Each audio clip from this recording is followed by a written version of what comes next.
podcast for Kaitou Sentai LupinRanger versus Keisatsu Sentai PatoRanger. I'm Vashi V and I can't talk today. And I'm joined with... The Decade. The Little King. And Rye. And today we're covering episode 31.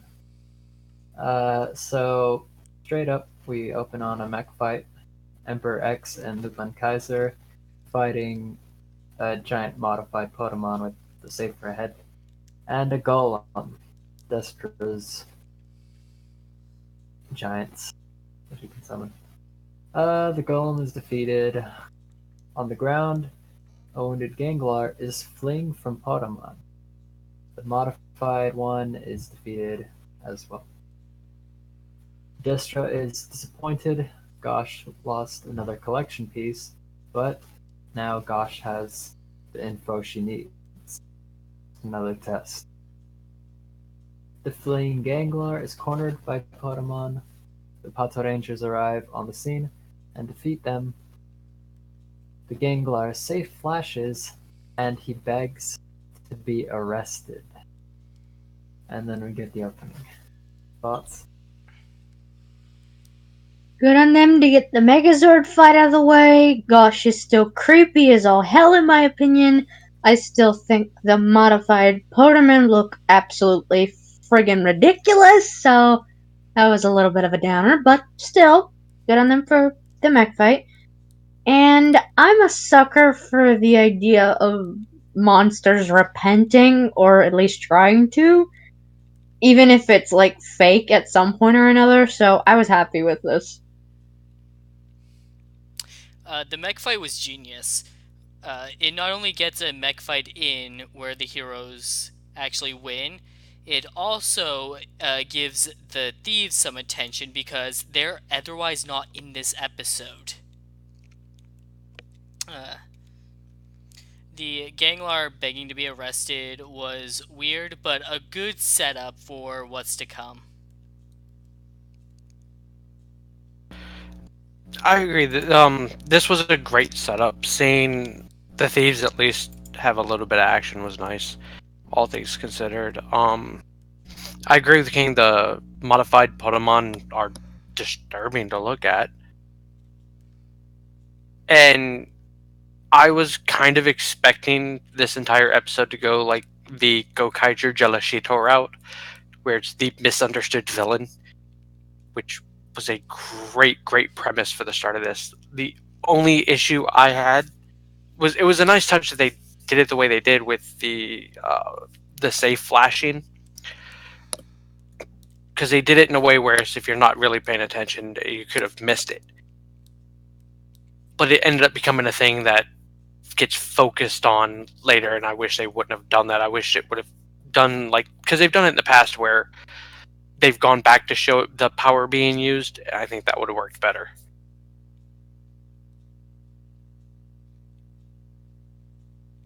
So when we come back, we get the episode title, number 31, Surrendering Ganglar. Noel is suspicious. Hilltop tells him that the others are questioning him right now. The Ganglar, Yoshi, wants a plea bargain to start a new peaceful life. Keiichiro doubts him, but he says he's willing to give the police important info. Noel doubts that even if he does tell them something, it's not going to be the truth. That it's just a trap. And he thinks the others are too trusting. Hilltop and Jim think that they should at least try. So Sakuya comes up with an idea. This is definitely not a side of Noel you get to see too often, but it was pretty good. What did you guys think? I think I've made it pretty clear on this show that anytime I see Noel, I'm happy. So I'm excited to see another side of him. You know, more serious, straightforward side. Like, hell no, we cannot trust this. And it's nice to know he's not always the jokester. Like, they don't always fall back on that for him. and I appreciate that. And I mean, it is solid reasoning. Yeah, even if Noel has the right to think that this is a trap, shouldn't he at least be curious as to what the Ganglar is going to say, though? I agree with that. Good. Because it's, I mean, even if he's got reason to believe there is a chance that this would lead to good information. The whole purpose of him being, as far as we know, associated with the cops is to get information. What an easy way to get it than from basically the enemy. Oh, it'll be a lie. Well, if it is a lie, then you know what isn't the truth. I mean, I felt like, based on where this episode goes later, it wouldn't have gone far, but I mean, I'm just curious as to why he didn't at least feel curious to hear what the Gangler had to say. I mean, for me, I think it was that whole let's build tension between, at least with the audience watching it, to build the tension between Noel and Tsukasa. With the how they treat the enemy that surrenders. Because you get Tsukasa who's doing things the moral way of you've surrendered, so this is what this is how you're treated, and Noel's basically going, well, screw you. So I mean, it builds, to me, that's the only purpose. It was to build attention for the episode. Beyond that is like it's a dumb play on Noel's part. Because even if this is crap and he's just out to lie and everything else, then like you said, right, at worst, hey, this isn't if this isn't the truth, so we know it's not this, so it would be the opposite of this, or let's look a different route, or it would eliminate possibilities. With that being said, it is really good to see serious Noel and how he handles situations that make him uncomfortable.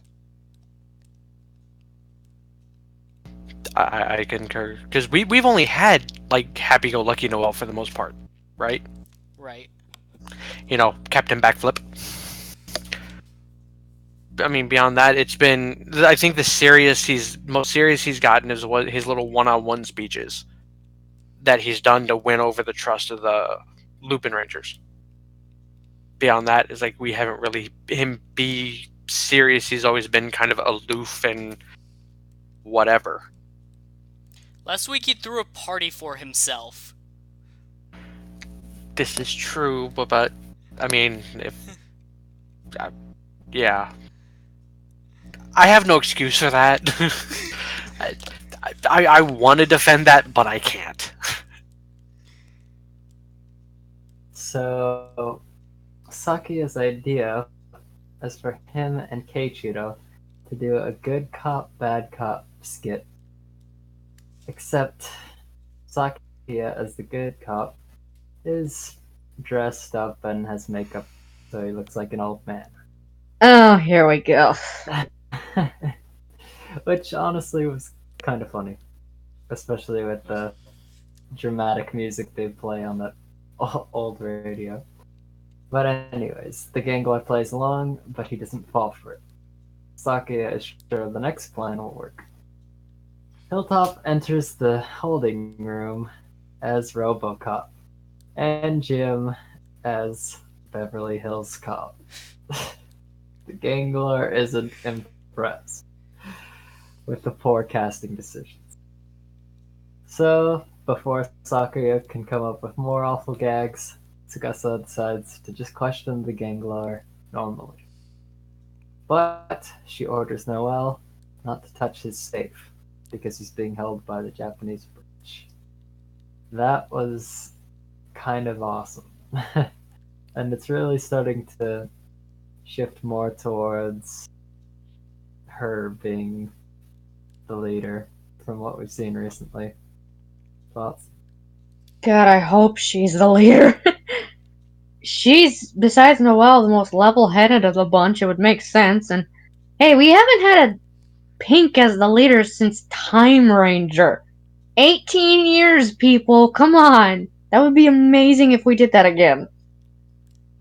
And I mean, I'm not gonna touch on the gags because I kind of don't want to bring back the headache. But yeah, makes sense that Tsukasa would be the one to say, you know what, enough of this. I'm just gonna be straightforward. Honestly, I'm surprised that the second one got as far as it did. Yeah.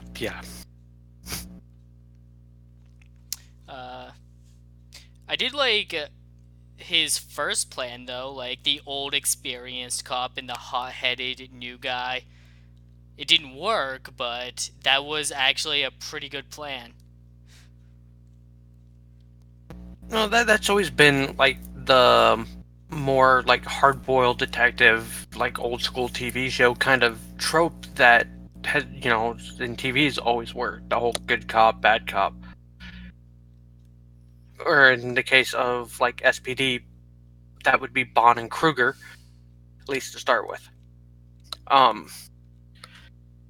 The second gag, I like the second gag more only because it was so fucking absurd, and I love and it was, since I was not here for this episode, the memory erasure episode.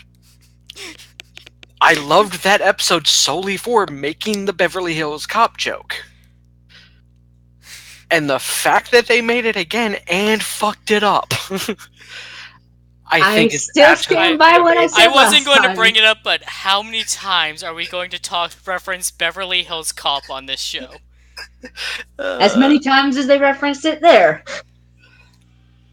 Well, I mean, I guess this is the risk you run when you cast a black guy with a mustache in Japan. They're not known for their subtlety in their racism. It's all awesome and out there and disturbing. They don't. I realize that conversation took a very weird turn, and I apologize. No. I think most viewers would agree.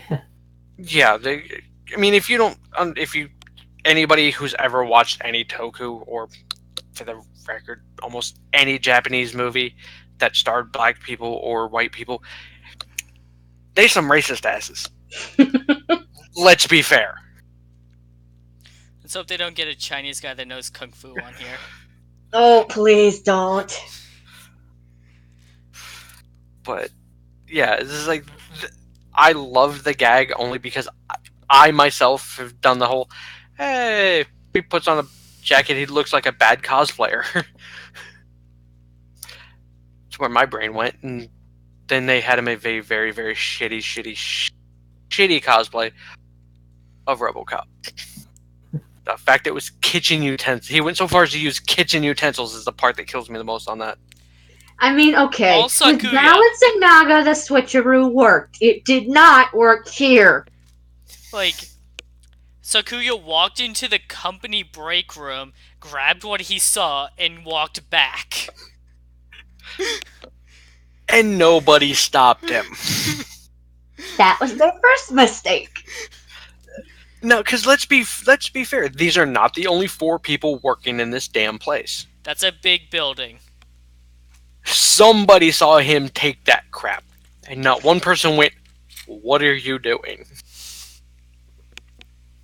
Or worse, somebody did stop him, and he still got that far. I'm gonna dress Commander Hilltop up as RoboCop. No, what the hell are you doing? To interrogate the ganglar. What the hell are you doing? In the U.S., that'll get you drug tested. Quickly. True. You would not make it. You'd make it maybe 10 feet out of the break room, give that response, and it would literally be a conversation of, "Come with me. You need to pee in a cup."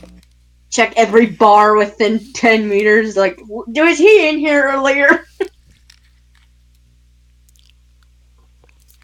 Yeah, So, uh, Tsukasa agrees to the Gengar's deal, and his safe flashes. She begins asking about how he got hurt. The Gengar starts warming up to her, but Noelle's concerned. Then we cut to Gosh experimenting on a Ganglar by attaching more safes to its body. Her new tiny lab is even creepier than the other one. Okay, let's clear something up right now. That Ganglar she was experimenting on, that wasn't a pre-existing Ganglar. She created that. It's a Frankenstein Ganglar. Lovely.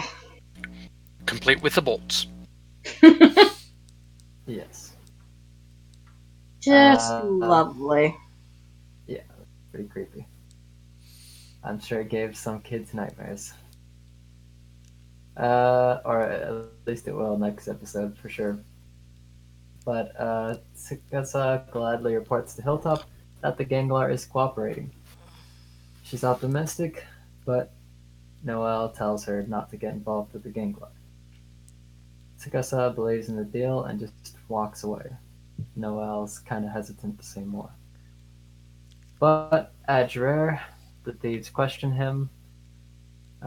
He basically says that he had a hard time turning her down because she was so sincere. And Coyote kind of understands.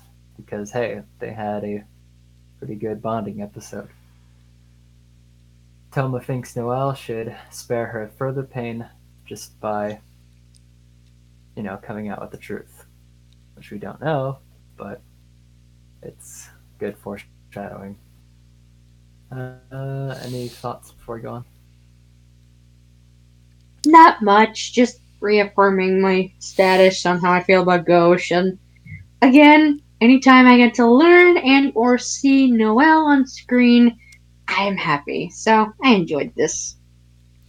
Yeah, I think it was like episode 2 I mentioned how unsettling Gosh is and how like terrifying of a female general she is. Crank that up to like a 23 at this point. This includes like everything that she's done since. Ghost is just absolutely disturbing at this point. I mean, up until I think the part of what made her so unsettling was the way she would just show up. Because up until her little experiment stuff, you didn't really know anything about her other than the fact that her and Destro fought. And she was just creepy, had that creepy vibe. She hadn't really done anything creepy.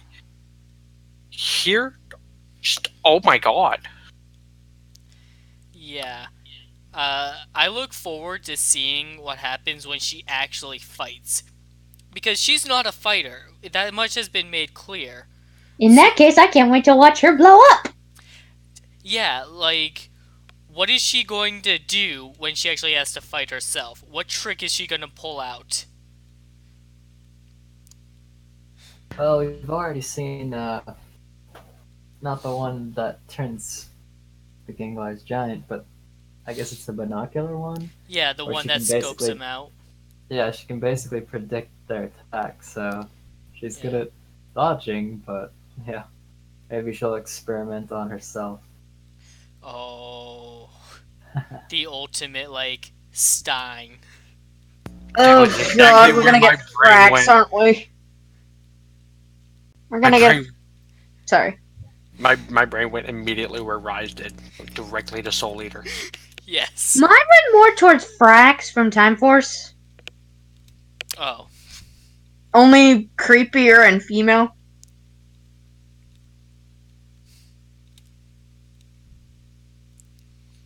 Other than that, you're right. The conversation with the thieves was really good foreshadowing because it came off as weird the first time around, and then you get the reveal, it's like, oh. And then when I was watching the second time, it really stood out.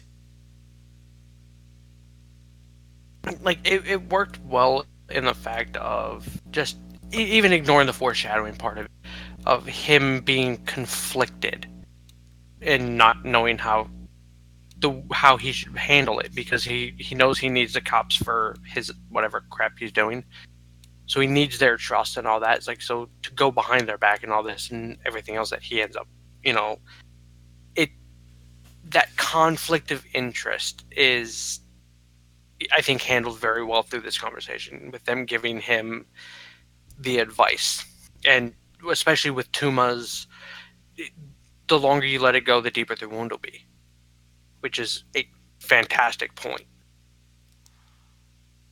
The longer you basically looking, the longer you let this go on, the more she's going to be hurt when she finds out that this is not all on the up and up.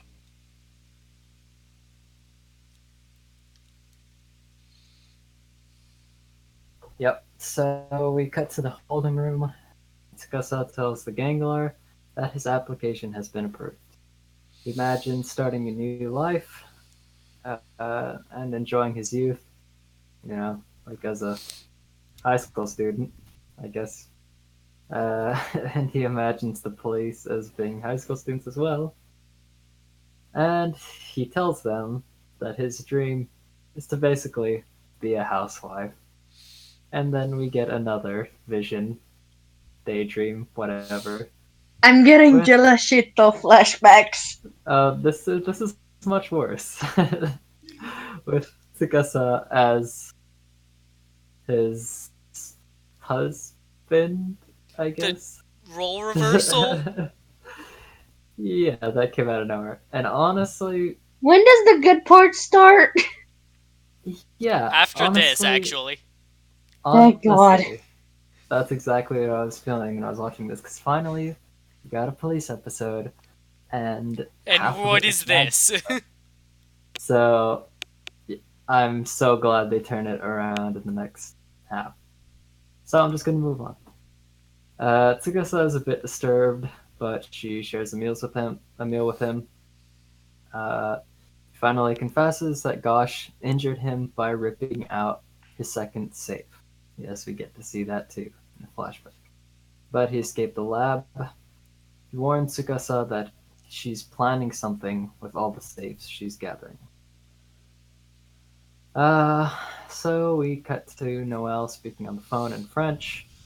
The next day, Hilltop informed Tsukasa that Yoshi's being transferred. Of course, she knows who made that call, but Noelle still refuses to give her his reason when confronted. Any thoughts before I go on? Nah, not much on my end, but and honestly, no. At this point, I sound like a broken record. Gosh is a fucking creep. She didn't make those saves. She took them from existing Ganglars. How many Ganglars did she ruin/kill for that? Honestly, I don't think I want to know. Because that's like their actual body. That's who they really are. It's 8 that we are aware of that she has either killed or maimed. Yeah. Because there's 5 on this monster. Well, 2 of them came from the same. 2 came that we know of. Right. Yeah, 2 came from the same. But then there were also the 2 Potamon, or the same Potamon. I don't know if this Potamon was the same as the last one we saw. So it's been a few.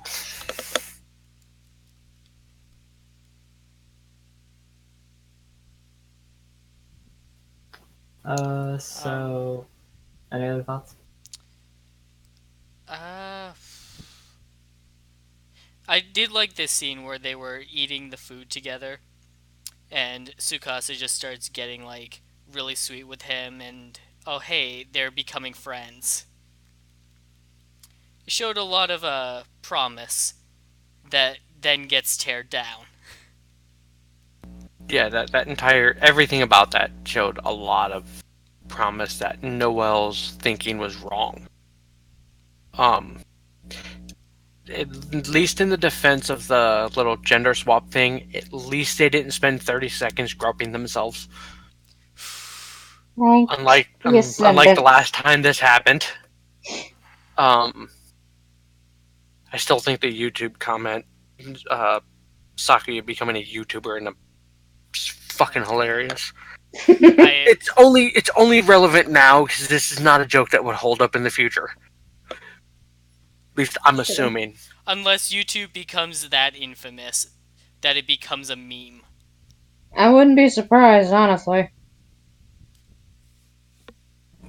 But to see how close they were getting, I mean, to the point where she ate the rice off his face. Only to have that whole relationship torn down like Miley Cyrus and a wrecking ball. And that was something I didn't need to be reminded of. Thank you, King.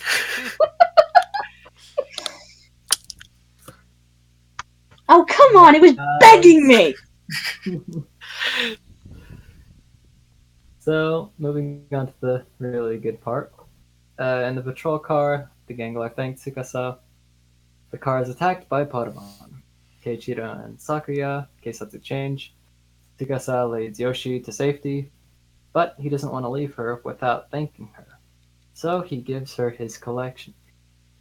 However, his face changes, revealing his true evil nature, and he attacks. His voice changes too. Noel arrives and explains that the collection piece changes good and evil in a person. The more evil they are, the more good they appear. Tsukasa is in disbelief.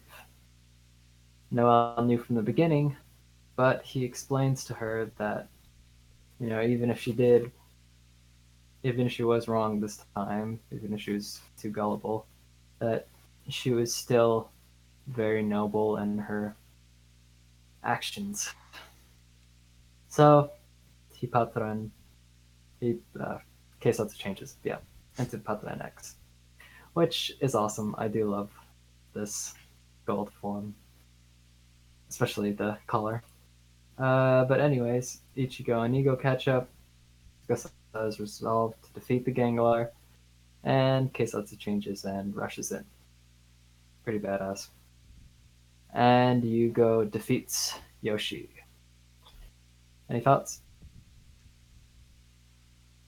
Good fight. Interesting idea for a collection piece. Kind of like uh, a reflective glare, I guess you could say. Just in reverse, I suppose. In any case, it's an interesting concept. I like where they went with it, and I mean, I understand what Noelle was saying, and I do get that she was played like a fiddle, but like we've said before and in this episode already, Tsukasa is, besides Noelle, the most level-headed of the Pat Rangers. So if if someone of her caliber is fooled by that, that's no small feat. Master of doing stuff like that. He probably just did that so he could, heal enough and then go to town on them. Honestly, by this point, I was convinced that he was a good guy. The reveal was super well done.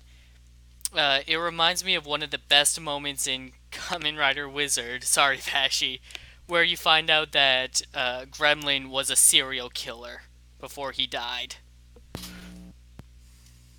I will admit that was one of the better things about Wizard. And just, it does raise a question of, like, how did this happen? And, like, was he too evil that he was reckless and they needed to calm him down? Or why did Gosh decide to take his saves? Because she had to have known what his collection piece was. But we're probably not going to get the answers to those questions. And you know what? I don't care. This episode was really good without them. Like here's my personal thought on that was it wasn't the fact that he had that particular collection piece. I think that was given to him to more placate him for what Ghost was doing. Oh, that makes more sense. Because, somebody who just wants to kill things and fight, probably not the best person to rip a safe off of. But if you calm them down and make them think they're good, it's And less heck, of a fight. this guy isn't doing anything to try and surpass Degranio. He's expendable. Right. I mean, it was on Gosha's planet. It's brilliant, and like you said, Rise. Like by this point, I if not for seeing that safe glow every time that he, I guess, pushed the surrendering, I feel made the reveal a little bit less a little bit less of a shock, at least for me, because this every time I saw it, I'm like, well, okay, this is something to do with the collection piece. So my brain wrote it off as this is crap. It was still amazingly done. Because you find out it wasn't crap. He was Right. I earnest mean, he about was everything. right. It just wasn't Him. him. I mean, it was, but it wasn't. The collection piece literally turned him into a good person. I mean, that was literally the power of it. Swaps your moral compass, for lack of a better term. Though I did like the fact that the two collection pieces were back-to-back Sentais. Oh yeah, when I saw the first one in the opening, I was just like, Gaburincho! Yeah, and then I went. My brain said standby. SPD emergency. And I knew somebody would do it. um, but yeah, Noelle basically explaining to Tsukasa that she handled things right was amazing, because she did. Despite the fact that she got screwed over, the whole morality on this particular issue, she was correct. She took everything at face value as what it was, regardless of how it ended up. Like, Noelle couldn't have said anything more perfect to her, because she's literally staring at the fact that she was wrong the whole time. So him saying, you weren't wrong, sold it. It's like, and this is one of those points where the intricacies and the delicacies of these type of situations is neither one of them are wrong. Noel was right for his reasonings, and his reasonings were correct. But so were Tsukasa's in the end. Because he was legitimately confessing and wanting to surrender. Problem is, can't do it without the collection piece. And Noel kind of figured that out. So that, it made them both right. So I guess it was worded perfectly to get Tsukasa to understand that she didn't fuck up. You did no wrong. You did everything the way you should have done. Be proud. Like, so it didn't work. I even Move understand his reasoning. Have the Ganglar transferred to another country where he can remove the collection piece and deal with the situation where Tsukasa will never know what happened. Shit, Gosh wants that other safe super bad.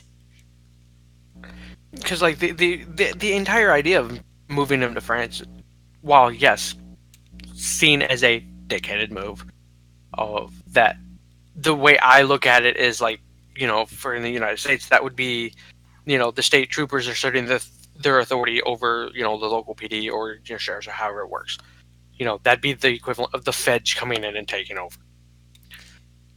That whole we've done it your way. We're gonna take him over to the French HQ and we'll take care of it. Well, seen from Tsukasa's point of view is that whole pissing contest.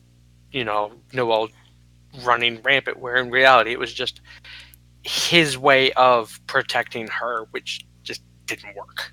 And to sell it, he wasn't going to justify himself, he wasn't going to make excuses, he was just going to be the bad guy and get the job done.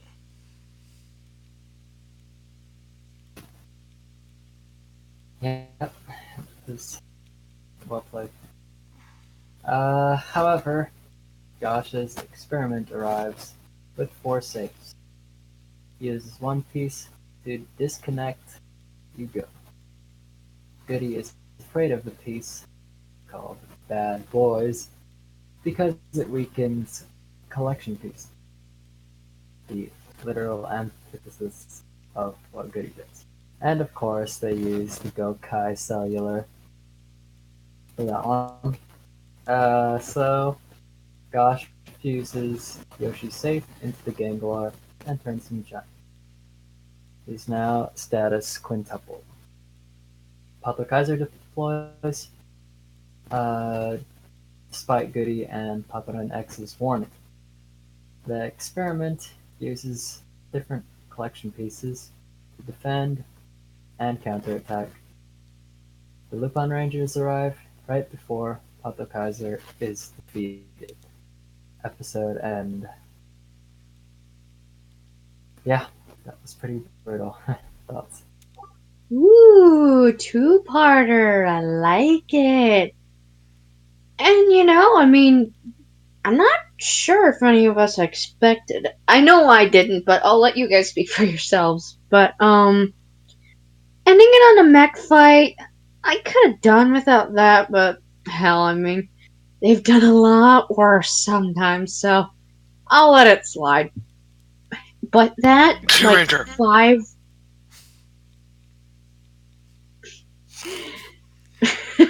Awkward silence. Eh, You're not wrong. You're not wrong. But, seeing a status quintuple, I think that's the first time we've seen something of that caliber, and of course he would use the piece that is the counter to frickin' Goody, which is the strongest piece they have, which kind of sucks. So I can kind of feel the situation of, okay, now we're into the area of we're screwed, what the hell are we gonna do next?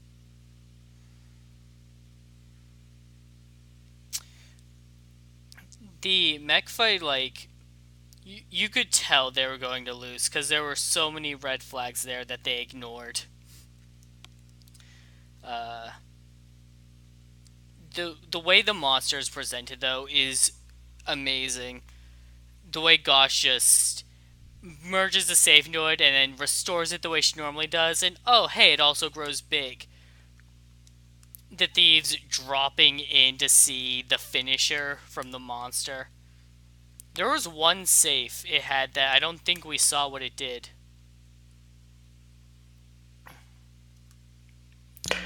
I'm not sure. I think we saw. Um, yeah, I'd have to go back and check. Well, here's what I'm unclear on. That shield that is summoned, was that not bad boys? I want to say that was Bad Boys. You have that was in the bottom leg or in the left leg, if you're looking at it. Well, Then there was no. They used all 5 yeah, they did. Okay. because The shield, the last one to use was the centerpiece. right. Uh, yeah, they used all 5. Uh, this was a great way to set up the next episode. I was okay with this episode ending the way it did on the mech fight, because for me that takes it to the old way of like the old, at least in the U.S. Power Rangers, of oh crap, the mech got beat, now what, kind of thing. Which I guess typically in Sentai this is when we'd get new mechs, but I guess that's just not a thing in this series, which I'm okay with. Seeing this monster get finished was slightly more disturbing than I expected. Even with everything that we'd seen about Ghosh and this experiment, seeing her just basically jam the safe in, just I don't know why that was unsettling to me. Um, but I guess it was, you know, they have to keep up this. Let's use old Sentai props, apparently, because she drops a Magic Ranger cell phone into. Oh, that's what that Um, was? yes, it was just painted red. Um, I will be a little disappointed if the Bad Boys collection piece item doesn't in some way resemble something for fire, because I want it to kind of look like the Forze switch for fire, just because. That would be And fucking amazing. that damn episode with the Bad Boys teacher. That's all I could think of when he said when it got mentioned. All I can think of was the song. Oh. Not gonna say it. Not gonna say it. No. But like all in all, it's like this was the perfect way to end this episode, especially given the what it's a setup to for next week. Can we talk about that? So yeah, this is spoilers to anybody who didn't watch the preview, and why you wouldn't watch the preview, I don't know. So clock out for like 10 minutes, maybe. If that. God, next episode preview is going to be the thing we've been talking about since this show started. The inevitable team up between the two teams. And the return of the combo mech! But we have the ultimate question of, is this where it becomes permanent? Or is it going to be like the last team up where it was, well, crap, you're all here kind of thing? I mean, this team up is going to be, yes, this team up is going to be flat out forced. And I'm fine with that. But to me, that cheapens the value if this becomes a permanent thing based off this episode. Only because if it's forced, it's not genuine that they would continue to work together. Like, I'm hoping that the way the episode goes, it becomes a more natural thing for them to go, you know what, we should be working together. I'm expecting this to be the bridge episode that leads to them working together willingly more often. Because before... And then when the reveal comes around, you can feel that bridge just burn into the river.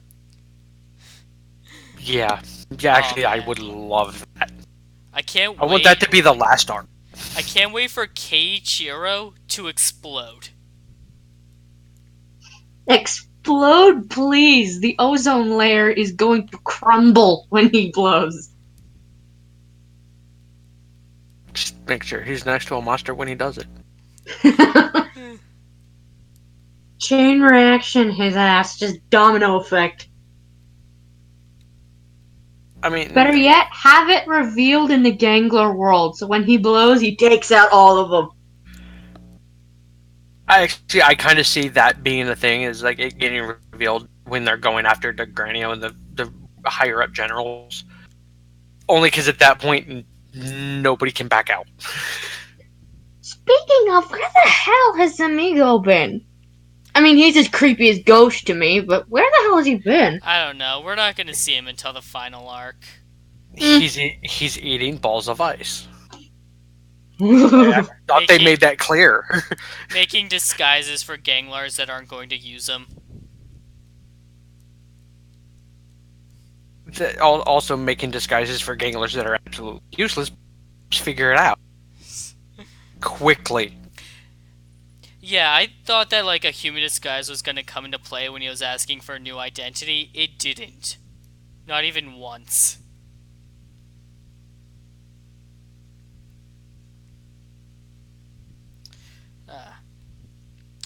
But yeah. So, final thoughts.